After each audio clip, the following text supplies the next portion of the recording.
Bicara tentang paham komunis, kita harus melihat tiga bagian.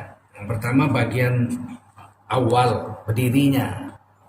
Menurut akte notarisnya berdirinya Partai Komunis Indonesia itu adalah pada tanggal 23 Mei 1920.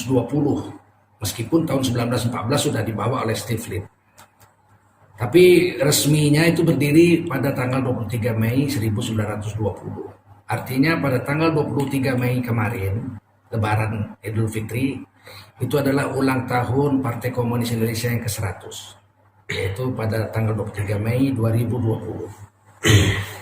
Selama berdirinya Partai Komunis ini, sampai dengan tahun 1965, PKI telah mengadakan 3 kali pemberontakan. Sekali pada tahun 1926, pada masih zaman Hindia Belanda. Kemudian pada tahun 1948 bulan Oktober. Biasanya itu memang gerakan komunis itu mainnya itu di Oktober. Di mana-mana itu. Di Soviet juga mainnya Oktober. Pada bulan Oktober 1948 ketika kita sedang berhadapan dengan agresi Belanda, ini komunis menikam dari belakang bangsa Indonesia yang baru 3 tahun merdeka, di Madiun dan sekitarnya sampai ke Pacitan, daerah Jawa sana, Jawa Timur sampai ke Jawa Tengah. Itu pemberontakan yang dipimpin oleh Musso dan membunuh banyak tokoh-tokoh agama dan tentara. Yang kemudian oleh Bung Karno dibasmi habis bersih. Mati semua, nggak ada yang hidup, tokoh-tokohnya habis semua. Ada yang terbunuh, ada yang dieksekusi mati. Kemudian komunis menjadi PKI menjadi partai terlarang di zaman Bung Karno.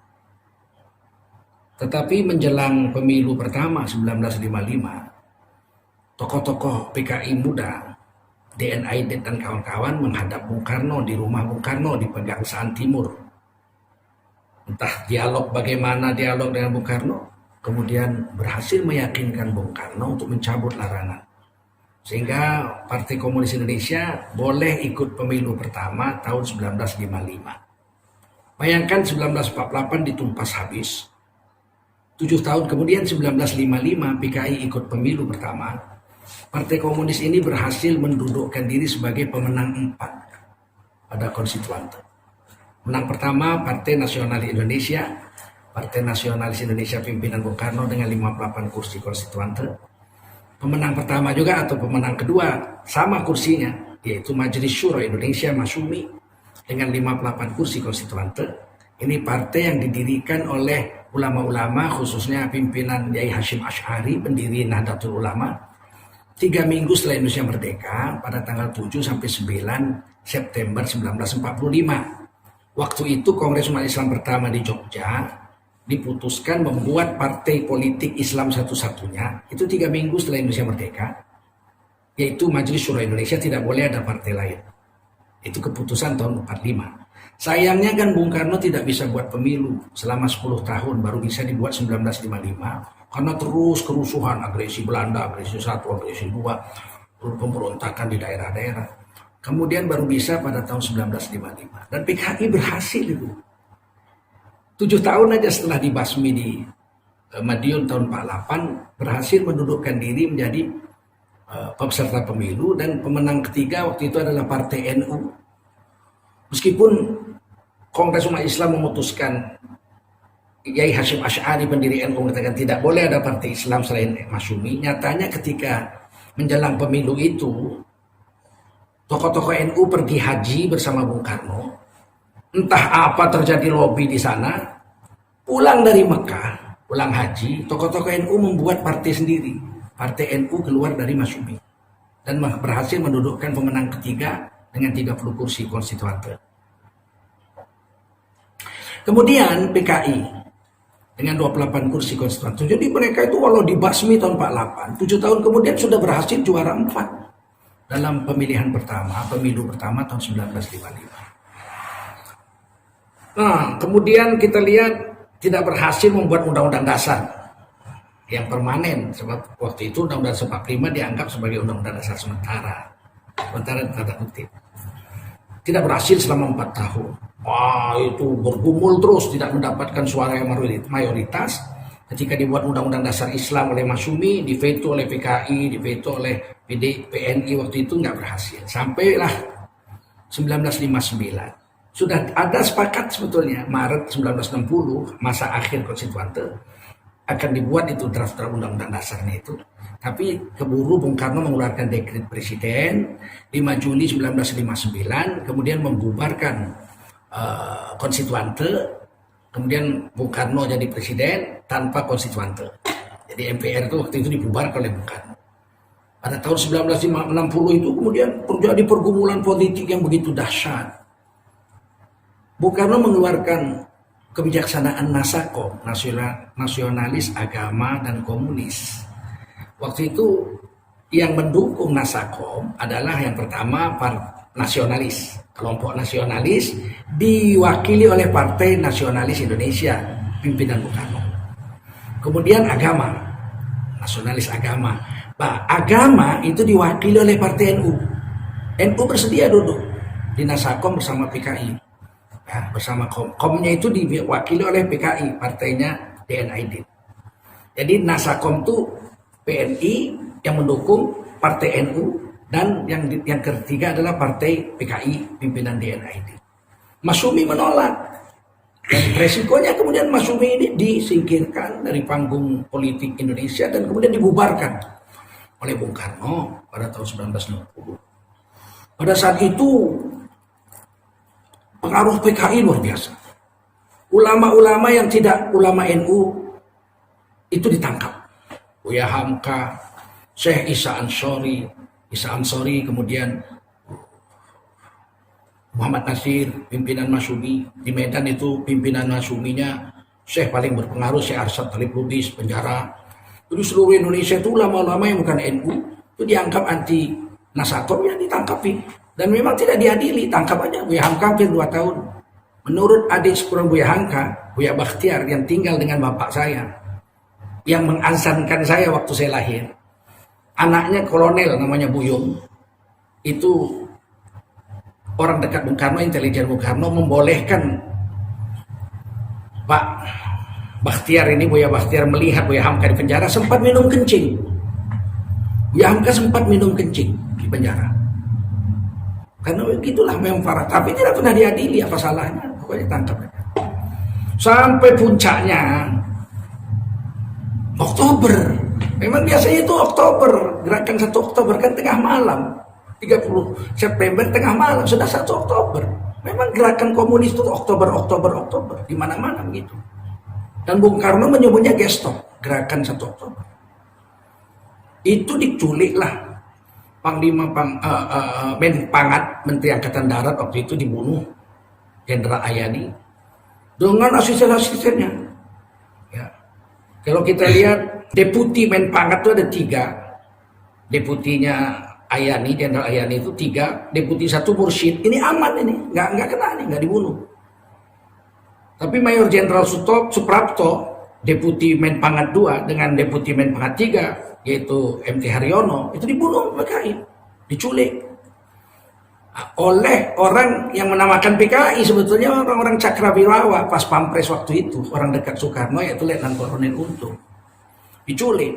Dan itu saksi sejarah masih hidup, anak-anak beliau ini masih hidup. Dan Jenderal Nasution pun diserang juga, beliau sempat loncat dari pagar belakang, tapi anak beliau, adik Irma Suryani Nasution, syahidah, wafat waktu itu sebagai syuhada, syahidah, umur 6 tahun, ditembak oleh komunis. Kemudian Jenderal Nasution selamat. Nah, ini ceritanya. Orang-orang penting, asisten-asisten itu seperti S. Parman itu asisten intelijen, itu dibunuh juga. Beliau ini asisten intelijen TNI AD. Beliaulah yang ditugaskan oleh Ayani untuk mendata siapa-siapa orang PKI. Ketika itu terjadi konflik besar karena Subandrio pulang dari Mesir bawa dokumen. Katanya dokumen Dewan Jenderal itu, bahwa Angkatan Darat sudah membentuk Dewan Jenderal mau menggulingkan Soekarno. Tetapi kemudian ketika Presiden Bung Karno memanggil Ayani mengatakan ini isu yang ada Wanjakti, Dewan Jabatan Tinggi TNI untuk menentukan siapa jadi pejabat-pejabat itu ada dewan jenderal-jenderal yang memilih siapa-siapa orang untuk duduk pada jabatan-jabatan penting TNI. Wanjakti itu sampai sekarang masih ada. Bukan nggak ada itu dewan jenderal itu. Yang Bung Karno waktu itu ingin memberangus ini orang-orang ini tapi tidak terjadi juga. Sampai terjadi pemberontakan minus Deputi Menpangat 1 Mursyid. Jenderal Mursyid ini aman. Pak Harto waktu itu tidak masuk dalam mula-mula dalam sejarah itu Pak Harto masuk juga namanya, tapi kemudian dicoret. Ini jenderal, kalau zaman sekarang disebut jenderal abal-abal lah Pak Harto itu. Jenderal yang disingkirkan menjadi Pangkostrat, dan saya selalu ceramah di Pangkostrat itu. Waktu zaman Pak Harto itu, dan saya selalu bertanya dengan Pak Harto juga tentang itu. Pangkostrat itu dulu jabatan tidak penting, jabatan buangan. Hanya diberi tukang ketik, diberi ajudan, diberi beberapa orang staf, diberi supir, diberi kantor. Pasukan nggak punya, apa-apa nggak punya. Pasukannya ada di kodam-kodam. Makanya ketika Pak Harto ditugaskan untuk membasmi komunis, beliau nggak punya pasukan. Dia punya pasukan diambil dari RPAD, RPK waktu itu. Kolonel Sarwedi, pasukan RPK lah yang bergerak. Dibantu dengan HR Darsono, Panglima Siliwangi waktu itu, untuk membasmi komunis itu. Tidak ada apa-apanya Pak Harto itu, makanya tidak masuk target dibunuh. Sekarang ini kan berkembang nih isu, ini makanya kita perlu mewaspadai komunisme sekarang. Nih saya masuk sekarang. Sekarang ini berkembang isu Pak Harto itulah dalang PKI yang sebenarnya. Ini tujuan keji, bejat betul ini. Memang PKI itu tugasnya begitu, memutarbalikkan fakta. Sehingga memang berbahaya. Kalau Pak Harto PKI ada 3 alasan yang saya bantahkan. Yang pertama, kalau Pak Harto itu memang tokoh PKI, tokoh sentral PKI, maka selama 32 tahun Pak Harto jadi presiden, nggak mungkin dia nggak jadikan negeri ini jadi PKI. Nggak mungkin negeri ini tidak dijadikan komunis oleh Pak Harto. Minimal yang baik sama komunis. Nyatanya pada tahun 1967, bulan Oktober juga itu, Pak Harto memutuskan hubungan diplomatik dengan Republik Rakyat Cina. Karena komunis Indonesia ini afiliasinya bukan ke Soviet, tapi afiliasinya ke Cina. Cina, PKI, komunis yang ateis. Dan brutal ini, banyak sekali membunuh orang. Jadi komunis Indonesia, DNID itu afiliasinya ke RRC, Republik Rakyat Cina. Sudah ada poros waktu itu zaman Bung Karno itu 3 poros. Jakarta, Pyongyang, Peking. Jadi memang kita ke Peking, bukan ke Soviet, walaupun sama-sama komunis. Dan ada rekaman videonya. Saya lihat itu lama sebelumnya saya lihat. Bahwa DNID itu naik pesawat terbang ke Cina, disambut oleh Zhou Enlai, itu presiden Cina waktu itu. Dan itu yang kedua adalah Deng Xiaoping, presiden sebelum ini. Dipeluk itu. Kita tidak bisa bayangkan kalau komunis berhasil memberontak, presiden Indonesia DNID, presiden Cina Deng Xiaoping. Jadi apa ini negeri ini? Takdir Allah berkehendak lain. Pemberontakan yang dilakukan oleh Aidit dan kawan-kawan gagal. Kemudian, kalaulah Pak Harto itu betul PKI, gembong PKI, pasti 32 tahun Pak Harto jadi presiden, Indonesia sudah mengarah ke PKI, minimal bau-bau PKI. Nyatanya kan tidak, murni Pancasila, anti PKI, anti komunis. Kalau saya bilang PKI artinya komunis. Kemudian yang kedua, kalau betul Pak Harto gembong komunis, gembong PKI, pastilah anak-anak PKI yang sekarang ini, termasuk anaknya Aidit, termasuk yang bangga jadi anak PKI itu, tulis buku, Ripka Ciptaning dan lain-lain itu, mestinya bergabung ke partainya Pak Harto. Akrab dengan keluarganya Pak Harto. Kenyataan anak-anak PKI ini sekarang bergabung di partai mana sekarang ini? Apa partai yang dekat Pak Harto atau partai yang mana? Coba buka mata kita besar-besar. Ini apa pemutarbalikan PKI? Ya saya pokoknya ini kita dengar aja, kita lihat. Kalau betul Pak Harto ini gembong PKI, dalang PKI, pasti anak-anak PKI yang 28 kursi itu yang sekarang katanya 20 20 juta sampai 15 sampai 20 juta. Menurut Ripka Ciptaning di TV swasta, saya dengar lagi langsung dia bicara, ada 15 sampai 20 juta kader anak-anak PKI. Komunis PKI bisa dibubarkan, tapi ideologi komunis tidak bisa dibubarkan. Ada 15 sampai 20 juta anak-anak komunis yang siap bangkit kembali. Nah, mereka itu pasti berafiliasi ke Soeharto, ke keluarga Pak Harto, ke partainya Pak Harto, Partai Golkar. Kalau sekarang ada partai berkarya, kan kenyataannya kan ke partai yang lain. Ini kan nggak masuk akal masa gembong PKI ditinggalkan oleh anak-anak PKI. Dan yang ketiga, alasan Pak Harto itu tidak mungkin gembong PKI. Karena intelijen Menpangat waktu itu, S. Parman itu tak pernah memasukkan Pak Harto itu dalam golongan PKI. Kalau Subandrio dan lain-lain itu masuk. Sehingga ketika Nasution lolos dari pembunuhan Jenderal Abdul Halim Nasution, beliau mencari perlindungan itu ke kantornya Pak Harto, menjumpai Pak Harto. Kalau dia PKI Nasution pasti sudah tahu dia Jenderal bintang 4, masa dia nggak tahu tentara-tentara yang berafiliasi ke komunis. Ada intelijen dia, kok Suprapto, Mayor Jenderal Suprapto, S. Parman itu kan tahu. Nyatanya Jenderal Abdul Halim Nasution minta perlindungan sama Pak Harto, yakin Pak Harto itu tidak membunuh. Kalau memang Pak Harto komunis, Nasution datang berdua-dua, tinggal dor aja mati, nggak ada bukti, tanam aja di belakang markas Kostrad itu. Nggak ada yang tahu Nasution dibunuh sama Pak Harto. Kalau Pak Harto memang PKI. Nah, ini kan harus dibuka akal sehat kita agar kita ini terlindung daripada bahaya komunis gaya baru yang memutarbalikkan fakta ini. Sangat berbahaya bagi orang-orang yang tidak cerdas. Nah, setelah PKI habis, selama 32 tahun PKI tidak punya panggung di Indonesia. Bahkan anaknya aja nggak bisa jadi pegawai negeri. Screening, saya itu jadi pegawai negeri tahun 86. SK saya keluar 87. Saya itu tesnya 9 kali tes kemampuan bahasa Indonesia segala macam, tahanan negara, ketahanan segala macam. Tes terakhir itu saya menghadap Kasospor. Ada 3 orang staf di situ yang memeriksa berkas saya, ada nggak bau-bau komunis. Ke atas, ke samping, ke bawah diperiksa. Artinya 32 tahun komunis tidak punya panggung. Tapi kemudian pada tahun 1998 terjadi reformasi itu, 1999 tahanan-tahanan politik dibebaskan oleh Bapak Profesor Dr. Habibie sebagai presiden pengganti Pak Harto. Tahanan-tahanan politik Islam yang di komando jihad dan lain dibebaskan, tapi tahanan-tahanan PKI juga dibebaskan. Nah, inilah mulai terjadi kerancuan-kerancuan. Subandrio, tokoh PKI yang dipenjara, itu di pengadilan militer waktu ditanya, Anda PKI? Dia bilang, tidak, saya orang Islam, orang KTP saya Islam, orang saya udah naik haji kok. Jadi PKI itu naik haji, KTP-nya Islam. Kemudian auditor militer bertanya, Anda Islam? Islam. Sholat subuh berapa rakaat? 6 katanya. Nah, ini kualitas PKI. Dan ketika di penjara, saya itu masih ingat betul siaran TVRI ketika Subandrio kawin di penjara, menikah di penjara.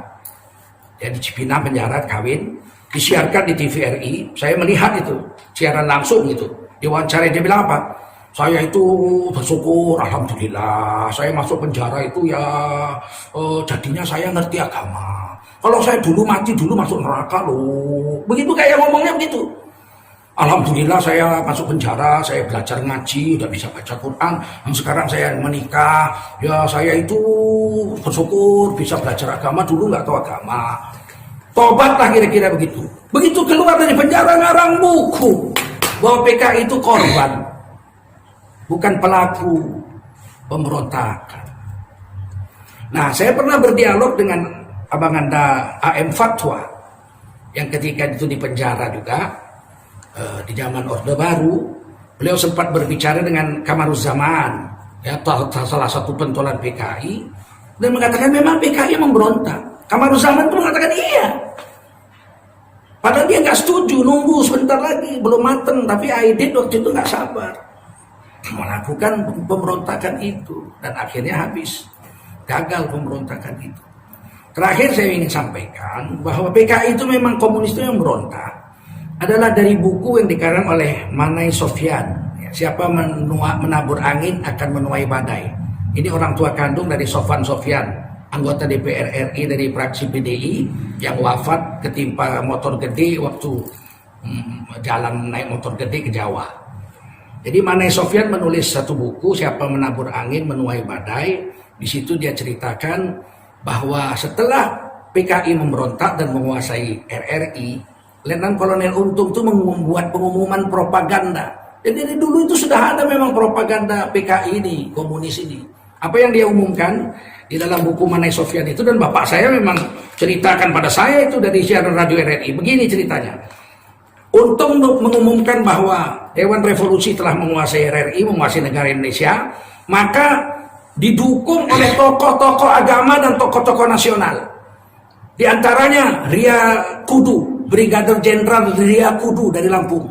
Ini bapaknya kandung daripada Jenderal Ria Mizat Ria Kudu, mantan Kasat ketika zaman Ibu Megawati. Jadi Jenderal Ria Mizat Ria Kudu ini punya bapak namanya Brigjen Ria Kudu. Itu masuk dalam pengumuman Untung di RRI bahwa Ria Kudu ini PKI, komunis yang mendukung gerakan pemberontakan G30S PKI menurut kita, Gestop menurut Bung Karno. Kemudian paman guru saya, Syekh Sirajuddin Abbas, Ketua Persatuan Tarbiyah Islamiyah, pernah jadi menteri juga zaman Bung Karno. Itu disebut sebagai tokoh agama yang komunis. Ini propaganda sesat, fitnah yang dilakukan oleh komunis PKI. Jadi dari dulu memang kerjanya begitu, memutarbalikkan fakta. Sehingga kalau sekarang diwaspadai ini komunis akan memutarbalikkan fakta sebagai korban dan sebagainya, itu jangan dibilang tidak ada. Jenderal Ria Mizat Ria Kudu mengatakan, kalau ada orang mengatakan, waktu itu beliau menhan, kalau ada orang mengatakan PKI komunis tidak ada di Indonesia, PKI memang sudah bubar. Komunis tidak ada, berarti orang itu komunis. Terakhir saya tutup, ciri-ciri komunis yang perlu diwaspadai. Paham komunis yang pertama itu anti agama. Ada bilang, wah ini hari saya baca ini, tulisan orang yang mengaku sebagai tokoh Ansor, pemuda Ansor, mengaku itu aktivis Ansor. Dia bicara, dia katakan apa? Aidit itu orang yang soleh, namanya Ahmad Aidit ini. Orang yang soleh, khatam Quran, rajin baca Quran, segala macam lah pokoknya. Hanya dibuat-buat ini oleh Pak Harto bahwa PKI komunis ini adalah jahat. Kalau memang Pak Harto yang buat-buat, bagaimana dengan komunis yang ada di Pol Pot, yang ada di Kamboja, bunuh 3 juta orang, apa itu diinisiasi Pak Harto juga? Komunis yang ada di Albania, komunis yang ada di Soviet, apa itu diinisiasi Pak Harto juga? Ini kan satu fitnah. Ciri-cirinya anti agama. Yang kedua, anti ulama. Pasti ulama akan dibusuk-busukkan supaya apa? Supaya tidak diakui oleh umatnya, umat Islam. Yang ketiga adalah mereka ini suka adu domba. Itu selalu diadu domba. Ini dengan ini diadu domba. Sekarang ini kita kelihatan ini. P3 pecah, Golkar pecah, PKB sempat pecah. Ya begitu, memang begitu. Memang ada adu domba. Kemudian pemutar balikan fakta, seolah-olah PKI itu bagus, komunis itu bagus. Menyusup ke pemerintahan, sebagaimana dulu Aidit itu buat upacara nasional komunis PKI, ulang tahun PKI di Gelora Senayan Jakarta. Itu Bung Karno hadir, dan Bung Karno pidatonya mengatakan itu subur-suburlah PKI, subur-suburlah PKI. Itu dipendam video itu oleh Pak Harto. Mikul dhuwur mendem jeruk, nggak mau membuka aib atasan, simpen. Itu video disimpan 32 tahun oleh Pak Harto. Sekarang itu muncul ini. Dulu saya tanya kenapa ini nggak terbongkar. Sudahlah, orang sudah wafat, kita tutup saja sudah. Begitu mulianya. Tapi itu sekarang diputarbalikkan. Betapa dekatnya Aidit dulu dan kawan-kawannya dengan Bung Karno sehingga bisa mempengaruhi kebijaksanaan. Mereka memang menyusun. Kemudian apa? Kalau lemah bergabung di pemerintah, kalau udah kuat akan memberontak. Terakhir, ciri-ciri komunis itu, mereka tuh suka maksiat. Dulu kalau Masumi bikin acara Maulid Nabi malam hari ini tablik akbar, besok paginya PKI bikin joget-joget, kledean, genjer, laki-laki perempuan joget. Atau malam yang sama, ini misalnya Muhammadiyah bikin tablik akbar nih tentang Maulid Nabi, nggak jauh dari situ mereka bikin panggung joget-joget, kledean kata orang Jawa itu. Memang dari dulu begitu. Mereka itu memang suka maksiat. Orang main judi difasilitasi, orang mabuk difasilitasi. Karena bagi mereka nggak ada haram halal, karena mereka nggak mau beragama. Nah, kalau dikatakan mereka, oh kami ini komunis tapi kami beragama. Alah. Komunis Indonesia ini berafiliasi ke RRT, Republik Rakyat Cina, mereka nggak beragama.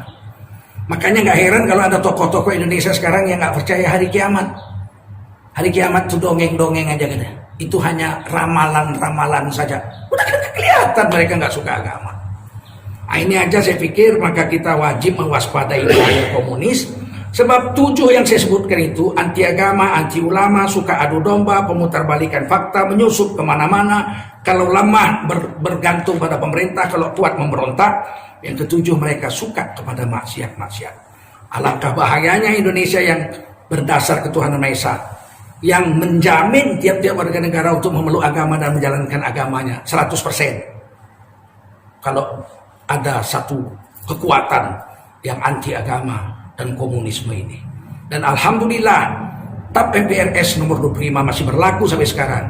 Komunisme, ateisme, PKI, komunisme, ateisme, dan Leninisme dilarang di Indonesia. Terima kasih. Wassalamualaikum warahmatullahi wabarakatuh.